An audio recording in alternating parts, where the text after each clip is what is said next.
Kantor Perwakilan Bank Indonesia Kalimantan Selatan mengadakan pertemuan bulanan dengan insan media di lantai 4 Gedung BI Kalimantan Selatan, Jalan Lambung Mangkurat, Banjarmasin Tengah hari Rabu 12 Februari 2020. Kegiatan ini sekaligus memperkenalkan Kepala Perwakilan Bank Indonesia Perwakilan Kalimantan Selatan yang baru. Kantor Perwakilan Bank Indonesia Kalimantan Selatan mengadakan pertemuan bulanan dengan insan media di lantai 4 Gedung BI Kalimantan Selatan, Jalan Lambung Mangkurat, Banjarmasin Tengah hari Rabu 12 Februari 2020. Kegiatan ini sekaligus memperkenalkan Kepala Perwakilan Bank Indonesia Perwakilan Kalimantan Selatan yang baru, Aman Lison Sembiring, yang didampingi Deputi Direktur KPW BI Kalimantan Selatan, Dadi Esa Ciptawan, Kepala Divisi Sistem Pembayaran Pengelolaan Uang Rupiah, R. Bambang Setio. Dalam pertemuan kali ini terungkap bila iwak haruan, rokok kretek filter, baras, iwak nilauan mobil merupakan komoditas yang memiliki andil terjadinya inflasi di 3 wilayah di Kalimantan Selatan, yaitu Banjarmasin, Tanjung Wan, Kota Baru. Dikarenakan selawas Januari 2020, Banjarmasin tercatat mengalami inflasi sebesar 0,25%, Tanjung 0,43%, Wan Kota Baru sebesar 0,68%. Dalam keadaan sehat. Sebelum saya menyampaikan beberapa hal terkait dengan perkembangan perekonomian, disinyalir bahwa beras yang dari Kalsel juga ke Kalteng, ke Kaltim. Jadi tidak mencukupi untuk memenuhi kebutuhan kita di Banua ini, orang Banua. Iya kan? Jadi ini memang tantangan tersendiri buat tim pengendali inflasi daerah.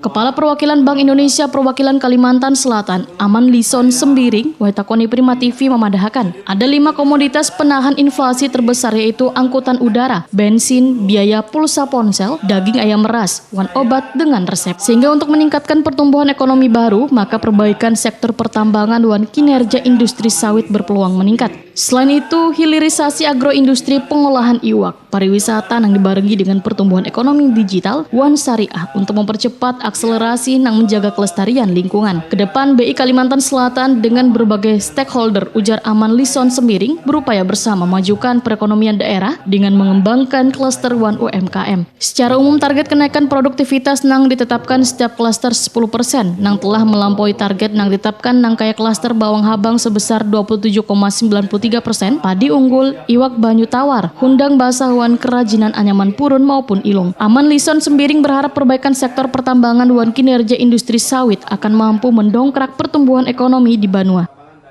Industri pengolahan. Nah, kita lihat datanya kalau meskipun komoditi kelapa sawit saat ini masih masih produksi menurun, tetapi harga sudah meningkat, ya kan? Harga TBS sudah meningkat di 2020 ini. Harapannya di track ini akan berlangsung sampai dengan semester 1. Ini sebelum kepada dampak kemarau panjang yang lalu, ya. Sekarang dirasakan produksinya. Nanti di semester 2 produksi saya kira udah mulai normal dan harga pun saya kira tidak akan turun karena memang kita kebijakan pemerintah B30, ya.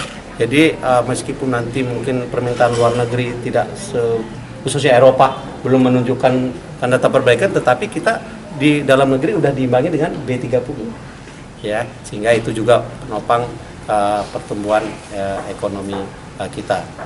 Saya kira ini juga perlu iklim investasi perlu terus dilakukan lebih baik di sini. Saya kira ini sudah baik dan memang mana-mana yang perlu kita tingkatkan lagi itu bisa akan menopang di 4,5 sampai 4,9 tersebut. Sesuai dengan roadmap pengendalian inflasi nasional wan daerah, Bank Indonesia Kalimantan Selatan, ujar Aman Lison Sembiring, membuat desain program yang akan dilakukan di 2020 dalam kerangka 4K, yaitu keterjangkauan harga, ketersediaan pasokan, kelancaran distribusi wan komunikasi efektif.